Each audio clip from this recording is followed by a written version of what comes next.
We'll begin by going underneath the mobile launcher. We'll kick it up. We'll take it over to the VAB. They'll then assemble the launch vehicle on top of the mobile launcher. And then we'll come back to the VAB. We'll slide underneath it again. We'll kick it up. We'll take it out to the pad. A trip of about 4.2 miles. It'll take us about 7 hours to get there. But during our trip to the launch pad, we'll roll over a specially prepared crawler way that consists of anywhere from 8 to 12 inches of special rock. Below that is limestone that's about 4 feet thick and compressed to hold the weight of the crawler and the mobile launcher. And then below that is some hydraulically compacted sand that can support all the weight. And then once we're there, we'll drop it all off. And a few days later, there'll be a launch. We'll come back, we'll pick the mobile launcher up, and we'll bring it back to the VAB to start the process all over again. Alright folks, if you start looking to your right, you will see both of the crawler transporters out here today. They are pretty identical, they just made a few minor modifications to crawler transporter number 2 to support the SLS rocket. Now they have 8 tracks on them. Each track has 57 cleats, and each one of those cleats weighs 1 ton. Now the fuel's not so great, it only gets 32 feet per gallon. They are capable of going up and down 6 feet. Mankind is about to leave his planet behind and journey to another. It is one of those rare moments when history is not being made, destiny is being embraced.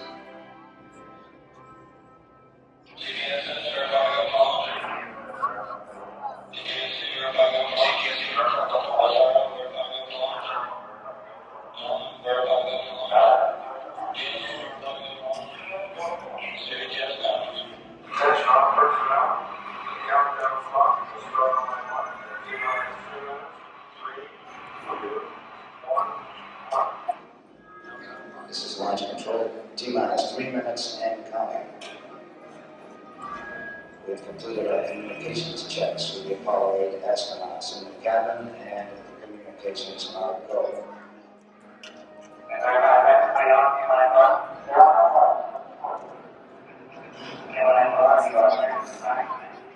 During this period, once we do get the firing command, the various tanks within the 3 stages of the Saturn V launch vehicle begin to pressurize. We have firing command. The firing command is in. We are now on the automatic sequence. T-minus 2 minutes, 20 seconds.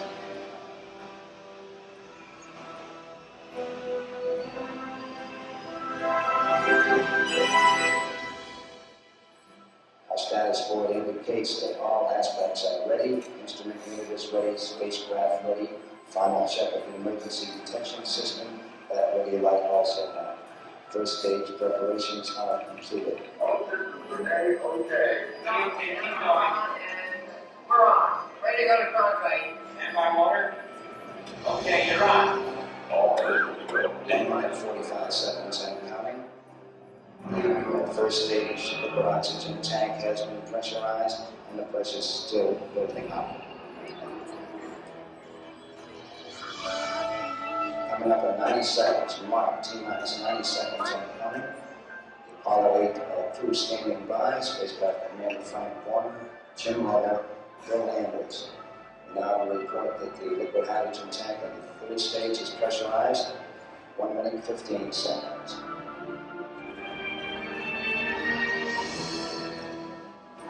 All third stage propellants pressurized at this time as we come up on the 60-second mark on the flight to the moon.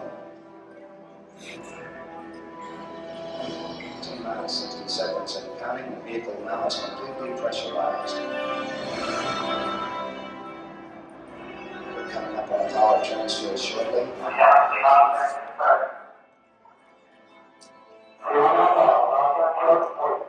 We have the power transfer. We're now on the flight batteries within the launch vehicle.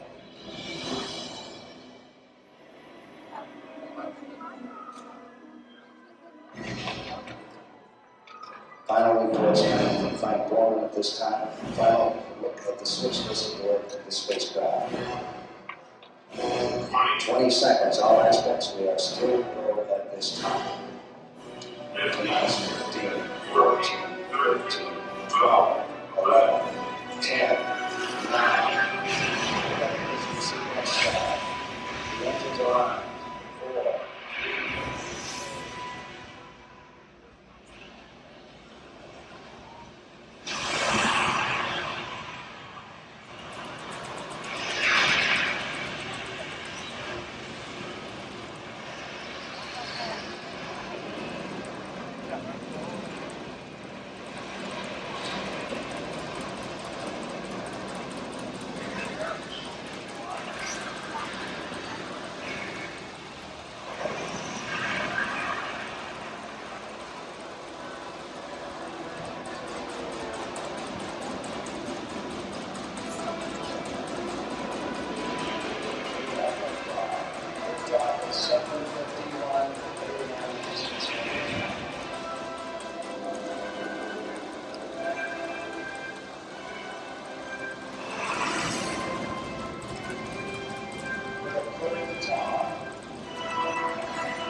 safely to the Earth. Of space. There was something which was surprising to me. That occurred as I was standing on the surface. Just after we had landed, I'd gone down, standing on the surface and looking at planet Earth for the first time. Seeing the beauty, seeing the finiteness of it, the limits of it, realizing what a shame it was that people were confronting each other on that planet without realizing what it was doing to the planet. It was a very emotional moment for me. I actually shed a couple of tears. Something totally unexpected for an engineer and fighter pilot to be crying quietly up there on the moon. Mankind had achieved a tenuous foothold in the heavens, and a new and exciting world lay waiting to be explored.